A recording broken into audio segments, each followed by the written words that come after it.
우리는 또다시 어린이 주일을 맞이하게 되었습니다. 늘 어린이 주일을 맞이할 때마다 하나님께 맡겨주신 가장 소중한 자녀들을 우리가 바쁘고 피곤하다는 핑계로 잘 양육하지 못함을 우리 부모로서 가책을 느끼지 않을 수가 없어요. 그런데 오늘 본문 가운데서도 사람들이 예수님께 안수기도를 받으러 왔을 때 왜 어린아이들을 데리고 나오느냐고 꾸짖어 쫓아내려고 합니다. 그때 예수님께서 하신 말씀, 본문 14절 말씀 다 함께 읽겠습니다. 예수께서 이르시되 어린아이들을 용납하고 내게 오는 것을 금하지 말라. 천국이 이런 사람의 것이니라 하시고. 아멘. 예수님께서는 어린아이들을 용납하고 금하지 말라고 말씀하셨어요. 천국이 이런 사람의 것이니라 하고 말씀하시면서 그들을 안수하고 떠나가시. 오늘 본문 말씀 가운데서 왜 천국이 이런 아이들의 것이라고 말씀하시는지 오늘 또 들려주시는 하나님의 음성을 우리 다 함께 들을 수 있길 바랍니다. 우리가 오늘 본문을 깊이 이해하기 위해서는 먼저 오늘 본문 이전에 천국에서 누가 크니까 하고 제자들이 질문했을 때 예수님께서 마태복음 18장 3절에서 4절에 대답하시는데요, 이 말씀을 다 함께 읽겠습니다. 이르시되 진실로 너희에게 이르노니 너희가 돌이켜 어린아이들과 같이 되지 아니하면 결단코 천국에 들어가지 못하리라. 그러므로 누구든지 이 어린아이와 같이 자기를 낮추는 사람이 천국에서 큰 자니라. 아멘. 여기 보면 진실로 너희에게 이르노니 하고 주님께서 강조하실 때 하는 어법이에요. 그러면서 어린아이와 같이 되지 아니하면 결단코 천국에 들어가지 못하리라는 거예요. 그러면서 누구든지 이 어린아이와 같이 자기를 낮추는 사람이 천국에서 큰 자니라 하신 말씀입니다. 우리는 가장 먼저 어린아이들에게서 겸손함을 배워야 된다는 것입니다. 바로 여기에 영적인 깊은 진리가 담겨져 있는 거예요. 왜 주님께서 이렇게 어린아이들의 겸손함을 칭찬하셨는가? 우리는 근본적으로 우리를 불행과 고통으로 몰고 가는 사탄 마귀의 세력들이 결국에는 하나님과 같이 높아지려는 교만에서 결국 타락해버린 거예요. 또 에덴 동산에서 행복하게 살 수 있는 아담과 하도 그들의 눈이 밝아서 하나님과 되려고 하는 교만의 시험에 빠졌을 때 그들은 무너질 수밖에 없었던 거예요. 말세 우리 교인들도 신앙생활하면서 가장 많이 걸려서 넘어지는 게 바로 이 교만이라는 거예요. 이것이 우리를 더 이상의 어떤 은혜도 축복도 행복도 잃어버리게 만드는 거예요. 그렇기 때문에 이 교만이 얼마나 무서운 대적인지 모르는 것입니다.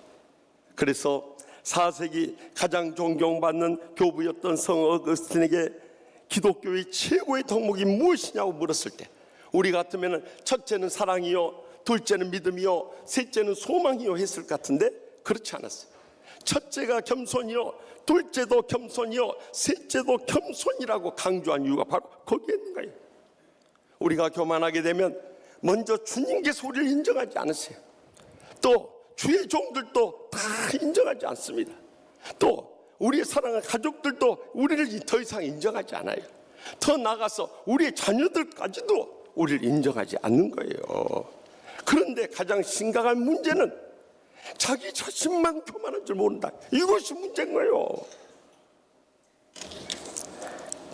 그래서 다 주님을 위해서 일하고 교회를 위해서 일하고 양떼들 위해서 일한다고 하면서도 말세 교회들이 정작 해야 할 전도와 치유와 양육과 선교를 위한 헌신을 하지 않고 그저 무엇이 옳고 그르냐, 어떻게 내 뜻대로 하느냐 마느냐, 또 마음에 드느냐 안 드느냐 이걸로 싸우다가 다 지금 무너져가고 있어요. 그러므로 이 무서운 교만에서 우리가 어린아이와 같이 겸손하지 않을 수 없는데요, 다른 길이 없어요. 예수님을 본받아야 되는 것입니다. 그러면 예수님은 어떻게 본받냐 이 말이에요. 이번에 스위스에 가서 스위스의 개혁자 쯔빙글리에 대해서 말씀을 듣는 가운데 이 쯔빙글리가 가장 좋아했던 말씀이 마태복음 11장 28절에서 30절 말씀입니다. 수고하고 무거운 짐 자 다 내게로 오라. 내가 너희를 쉬게 하리라. 주님 앞에 나올 때 참된 평안이 있는 거예요. 그런데 왜 우리 사이에 평안이 없느냐? 그 다음 단계에 이르지 못하기 때문이에요. 나는 마음이 온유하고 겸손하니 나의 멍에를 메고 내게 배우라. 그리하면 너희 마음이 쉼을 얻으리라는 거예요. 우리가 주님 십자가에서 철저히 깨어주고 부숴주고 죽어져야 되는 거예요. 그리고 내가 십자가를 지고 희생하며 섬기며 낮아져야 되는 거예요. 그러면 우리 마음에 자연스럽게 평안이 임하게 되는 거예요. 나만 복되게 사는 것이 아니라 내 자손들까지 하나님의 나라를 위해서 귀하게 쓰임받게 되는 거예요. 그러므로 이제라도 우리가 먼저 온유하고 겸손한 예수님의 영성을 회복할 수 있길 바랍니다. 그러면 우리 자녀도 다 치유되고 회복되는 거예요. 오늘은 어린이날이요, 어린이 주일이에요.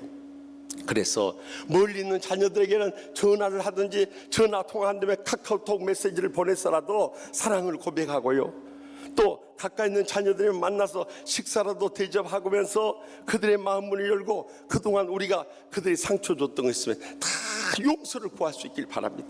그래서 지난날의 상처를 치유되고 회복해야 돼요. 그들의 마음을 열지 않고 우리의 사랑을 받아들이지 않는다면 끝까지 인내하면서 기다리며 사랑으로 섬길 수 있길 바랍니다. 언젠가는 그들이 돌아와서 하나님의 일꾼으로 우뚝 서게 될 것입니다. 이번에 이제 유럽 선교대회에 먼저 가서 총회장님 모시고 가서 저는 종말론적인 선교에 대해서 말씀을 드렸어요. 이 마지막 때 사탄이 얼마나 교회마다 극렬하게 역사하는지, 한국 교회가 무너져 가니까 이제 선교도 어려워요. 이런 때 우리가 승리할 수 있는 길은 주님 앞에 매달려 기도하는 길밖에 없다고. 그리고 어떤 원수의 허물과 죄악도 다 덮어주면서 사탄은 그것을 들추어가지고 문제를 삼고 싸움질을 걸어오지만 끝까지 내 안에 사랑으로 덮어야 되고요, 끝까지 선한 청지의 사명을 감당해야 한다고 역설했어요. 같이 눈물로 통에 잡아가면서 큰 은혜를 나눌 수가 있었어요. 그리고 이어서 우리 교회에서 파송한 김명환 선교사님이 선교하고 계시는 저기 스위스 줄리의 한소망 교회와 베른 한인 교회 가서 집회를 인도했어요. 그래서 이 쥐리에 갔다가 이 쥐리에서뿐만 아니라 스위스에서 가장 큰 교회인 글로스민스터 교회를 방문했어요. 그 교회는 원래 스위스의 종교 개혁자 올리 츠빙글리가 목회했던 교회예요. 그런데 그가 전사하기 전에, 순교 당하기 전에 27세의 이 하인리 블링거 목사님, 젊은 목사님을 세웠어요. 무엇보다도 그에게 온유와 겸손의 영성이 있는 것을 주민들은 단번에 파악할 수 있었어요. 그래서 그를 27살의 젊은 나이에 이 줄이만 해도 그때 당시에 127명의 목사들이 있었는데 그 가운데서 그를 선택해서 훈련시켜서 담임 목사로 세워놓고 그는 이 영적 전쟁에 나갔다가 순교하고 맙니다. 그런데 이 한리 블링거 목사님이 그 어려운 칠리 글로스민스터 교회를 44년 동안 목회하고 71세 하나님의 부르심을 받을 때까지 너무도 은혜롭고 행복한 교회로 부흥을 시켰어요. 그 비결이 무엇인가? 한마디로 온유하고 겸손한 영성이 있었기 때문이에요. 그래서 이제 쭈빙글리가 순교 당한 다음에 그 사모님과 6 자녀들을 끝까지 위로하며 돌봐주었어요. 뿐만 아니라 쭈빙글리의 순교로 인해서 낙심 가운데 있던 이 쭈리 뿐만 아니라 스위스의 이 성도들을 그들에게 치유하고 새로운 용기를 북돋아 줬어요. 뿐만 아니라 이 유럽 곳곳에서 종교개혁을 하다가 핍박받고 있는 교회들 향해서 12,000여 통의 편지를 보내면서 그들에게 위로하고 격려하는 일을 했어요. 특별히 제네바로 장로교의 창시자 존 켈빈이 다시 돌아와서 개혁을 함께 동참할 수 있도록 이끌어 주신 분도 바로 이 한리 블링거 목사님이 있었어요. 그래서 쭈빙글리가 시작했던 이 개혁 운동을 끝까지 완성시키고 쭈리를 신앙의 도시로 세울 수 있었던 자가 바로 그였어요. 이 모든 것이 어떻게 가능했나요? 온유하고 겸손한 예수님의 영성을 받았을 때 그 자손 대세로 믿음의 복을 누릴 뿐만 아니라 많은 성도들이 그를 통해서 감동을 받고 영적으로 일어서서 끝까지 승리할 수 있었던 거예요. 우리도 주님께서 먼저 겸손을 배우고 우리 자녀들 통해서 겸손을 확인하면서 겸손의 삶을 살아가게 될 때 우리 모두가 사랑으로 섬기는 천국의 행복한 삶을 이 땅에서 살아가다가 주님 부르실 때 평안히 주무시듯이 영원한 천국에 이르게 될 줄 확실히 믿으시기 바랍니다. 더 나아가 우리는 천국은 어린아이 같이 순수해야 들어가는 거예요. 목회를 하면서 이렇게 보면 많은 교인들이 다 자기 이해관계, 감정, 인간관계에 매여가지고 영적인 것을 잃어버린 사람들이 이 땅에 얼마나 많은지 몰라요. 그러나 여러분, 무엇을 하든지 가장 먼저 기억해야 할 것은 무엇이 하나님의 영광을 드러내는 것인가, 무엇이 주의 복음을 위한 것인가, 무엇이 주님의 교회에 유익한 것인가, 이것만을 선택하며 나아갈 수 있길 바랍니다. 그럴 때 우리가 그런 순수한 신앙으로 나갈 때 우리 자녀들도 순수한 믿음으로 자라날 수 있는 거예요. 그런데 우리가 거짓되고 불의한 일을 일삼아 보세요. 자식들도 거짓되고 다 불의한 일에 빠지고 마는 거예요. 그렇다면 우리가 어떻게 비둘기같이 순결할 수 있느냐 이 말이에요. 저는 디모데전서 4장 4절에서 5절 말씀에 보니까 하나님께서 지으신 모든 것이 선함에 감사함으로 받으면 버릴 것이 없나니 하나님의 말씀과 기도로 거룩하 있음이라. 우리가 말씀과 기도 삶으로 성령 충만하지 않으면 어떤 인생도 순결할 수가 없습니다. 그렇기 때문에 우리는 날마다 말씀과 기도의 삶을 끊임없이 이뤄나가야 돼요.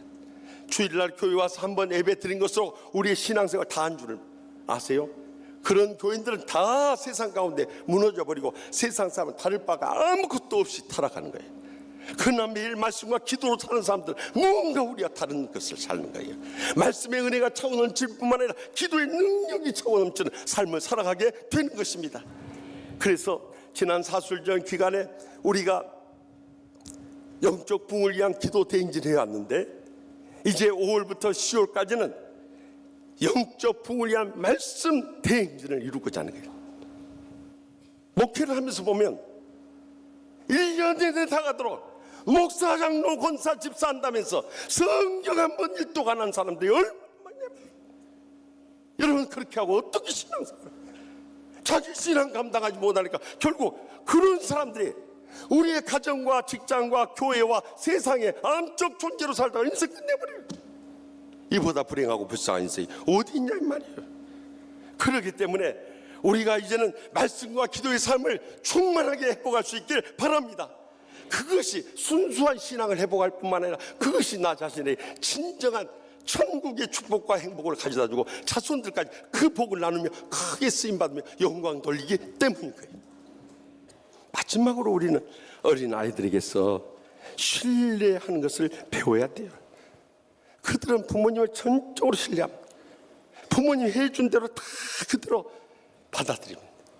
부모님이 먹여주면 먹고, 입혀주면 입고, 재워주면 자고, 길러주면 자라는 거예요. 그런데 문제는 그렇게 맡기는 그 자녀들에게 우리는 본이 되는 신앙생활을 해야 한다는 거예요. 이것이 문제예요. 이것이. 우리는 화낼 것 다 내고 짜증낼 것 다 짜증내고 신경질 다 부리면서 어떻게 그들에게 온화한 성품을 기대할 수 있겠냐는 거예요. 우리는 불의한 일 다 일삼으면서 어떻게 자식들이 복받기를 바라느냐는 거예요. 우리는 진정으로 헌신하지 않으면서 어떻게 헌신한 믿음의 귀한 자녀들이 나올 수 있겠냐는 거예요. 거기서 다 무너져버려요. 그래서 베드로전서 5장 3절 4절에 맡은 자들에게 주장하는 자세를 하지 말고 양무리의 본이 되라. 그리하면 목자장이 나타나실 때 시들지 않는 영광의 관을 얻으리라 약속하신 거예요. 이제는 우리 자신의 신앙생활부터 철저히 주님을 신뢰하고 주님께 맡기면서 믿음으로 살아갈 수 있기를 바랍니다. 그 본을 보일 때 자식들이 따라오는 거예요. 그런데 우리의 신앙은 어떠냐 이 말이에요. 우리가 잘 아는 이야기입니다마는 어떤 집사님이 등산을 갔다가 어두운 밤길에 길을 잃었어요. 그냥 얼마나 두렵겠어요. 근데 그나마 팔을 헛디뎌가지고 이 절벽으로 떨어지게 됐다. 하는 비명하게 떨어지다가 다행스럽게도 이 낭떠러지 중간에 나와 있는 나무까지 딱 걸쳤어요. 그래가지고 그 나무까지 붙잡고 주여 주여 살려주시옵소서 하고 기도하는데 하늘로부터 주님의 음성이 들려오더라. 내 사랑하는 아들아 주여 거기 계시나이까. 그러자 주님께서 그렇다 두려워하지 말라 내 너를 지키리라 하시는. 주여 감사합니다. 저를 빨리 올려주십시오 하고 막 기도. 그랬더니 주님이 네 손을 놔라 그러더. 아니 내가 떨어지면 이제 박살이 나는데 어떻게 손을 놓을 수 있겠습니까? 네 손을 놔야 되느니라. 안 됩니다. 그러더니 이사 갑자기 그 위를 쳐다보면서 거기 하나님 말고 딴 사람 없어요 그러더니. 여기까지가 우리가 아는 이야기예요. 반전은 그 다음에 이루어져. 더 이상 버틸 힘이 없어서 하는 비명과 함께 떨어졌어. 정신 잃고 말았어. 새벽 4개에 깨어나서 보니까 자기가 떨어졌던 그 낭떠러지가 2층 높이밖에 안 됐다고 하나요?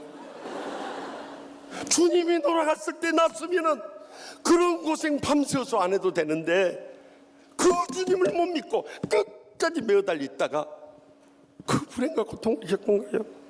우리의 인생의 모습을 보여주는 거예요. 그래서 주님께서 베드로전서 5장 6절에 7절에 계속해서 그러므로 하나님의 능하신 손 안에서 겸손하라. 때가 되면 너희를 높이시리라. 우리가 믿음으로 헌신하고 봉사하고 충성을 다하는 믿음을 회복하기 전에 하나님은 절대 안 높여주십니다. 그때까지 기다려야 되는 거예요. 더 나가서 너희 염려를 다 주께 맡기라. 이는 그가 너희를 돌보심이라. 약속. 주님 앞에 다 맡기고 믿음으로 살아가면 하나님께서 우리의 여생뿐만 아니라 자손들의 안날까지 책임져 주시는 것입니다. 지난 목요일에 저기 라스베가스에서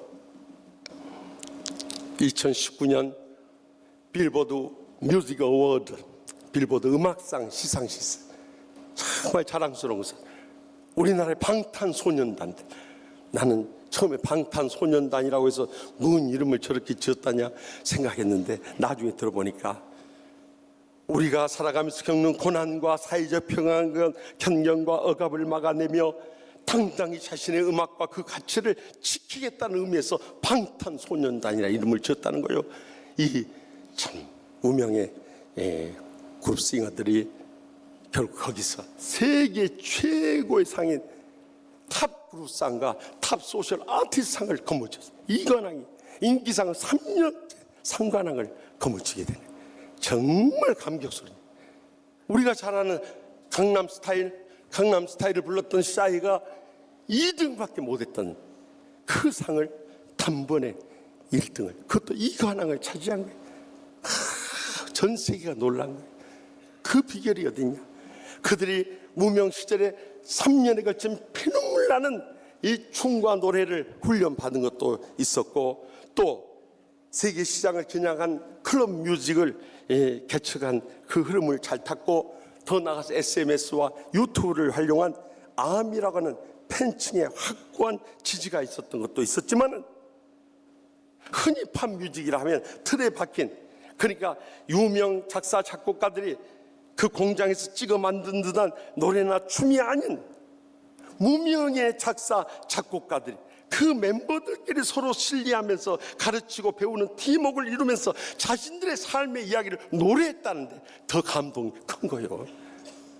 Love Yourself라는 그 노래를 통해서 이 땅의 젊은이들에게 내 자신을 사랑하라고, 자신을 신뢰하라고, 자신의 재능을 따라 꿈을 펼치라고, 어떤 자질이 있든지 희망을 놓치지 말라고 외치는 그들의 음성 가운데서 우리는 새로운 희망을 발견하게 되는 것입니다. 이제는 주님 앞에 다 맡기고 살아요. 우리 자녀들의 장래도 주님 앞에 다 맡길 수 있기를 바랍니다. 어렸을 때부터 그저 공부를 잘하면서 그런 소리 하면 말도 안 돼.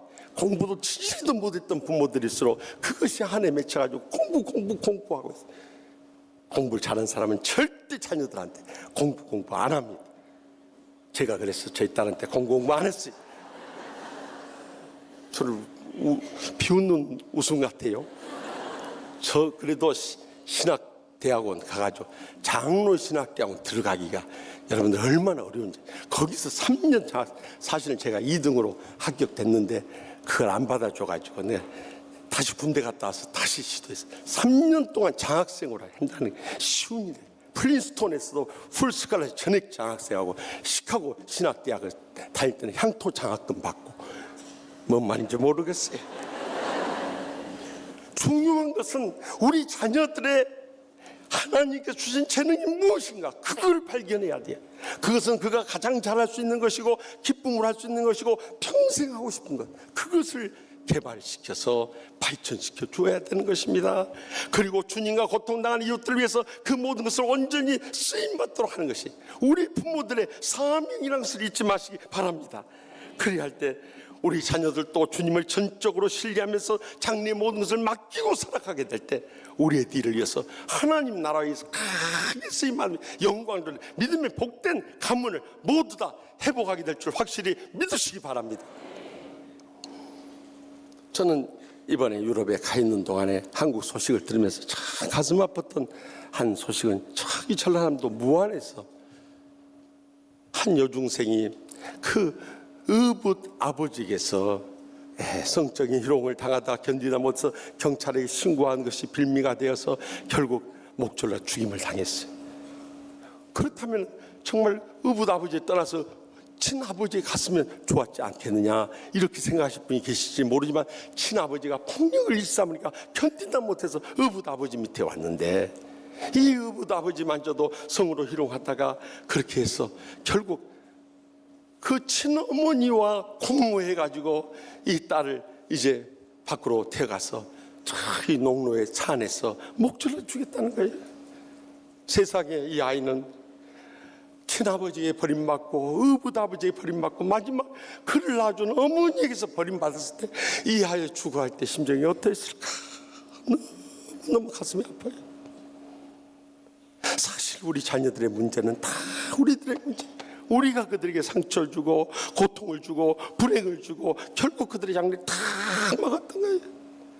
이제라도 우리가 부모로서 그 자식들의 소중함을 알고 이제는 사랑으로 그들을 치유하고 믿음으로 회복시켜서 소망 가운데 일어설 수 있도록 해줘야 되는 거예요. 그래서 러시아의 문호 레프 톨스토이의 우화집에 이런 이야기 나와요. 그가 여행 중에 한 주막집에 들리게 됐어요. 근데 그곳에 어린 딸아이가 많이 아픈데 왔다 갔다 하면서 이 톨스토이의 파란 가방을 그렇게 탐을 내요.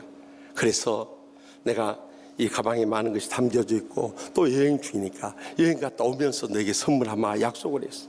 그리고 떠났어. 시간이 지난 후 이제 그 약속을 지키기 위해서 그 주막집에 다시 들렸어요. 그런데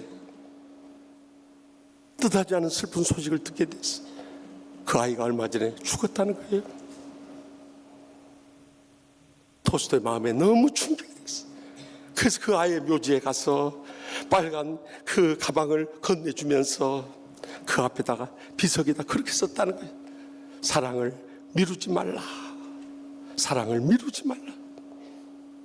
우리 많은 때 자녀들에게 더 많은 사랑과 믿음과 소망의 빛을 비춰주지 못하고 살다가 그들이 큰 어려움을 겪거나 큰 불행을 겪거나 큰 죽음 앞에서 사라져갈 때 그때 가슴을 찢으며 후회한 일들이 얼마나 많습니까? 저는 32년 전 전도사 시절에 딸아이를 잃고도요 지금도 그때의 기억이 지워지질 않아요. 내가 그때만은 더 영적으로 충만했으면 더 많은 시간을 딸아이와 갖고 더 많은 사랑을 쏟고 더 본이 되어서 기를 수 있었는데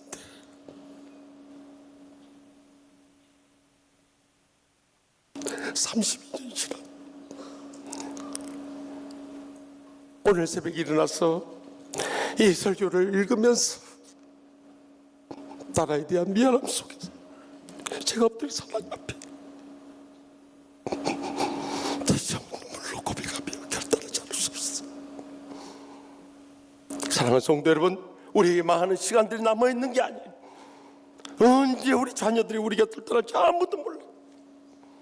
이제라도 우리가 어린아이와 같이 겸손하고요 순수하고요 신뢰하는 신앙을 내보아보내는 우리 자녀들과 이 땅의 사명 충성스레 감당하고 언젠가는 우리가 주님 앞에 서게 될 때 저라도 착하고 충성되고 그 어려움 속에서 어떻게 그 믿음을 지키고 그 사랑을 베풀고 그 소망 붙잡고 살았니 이뤄받을 그날이 꼭 다가올 줄 믿습니다.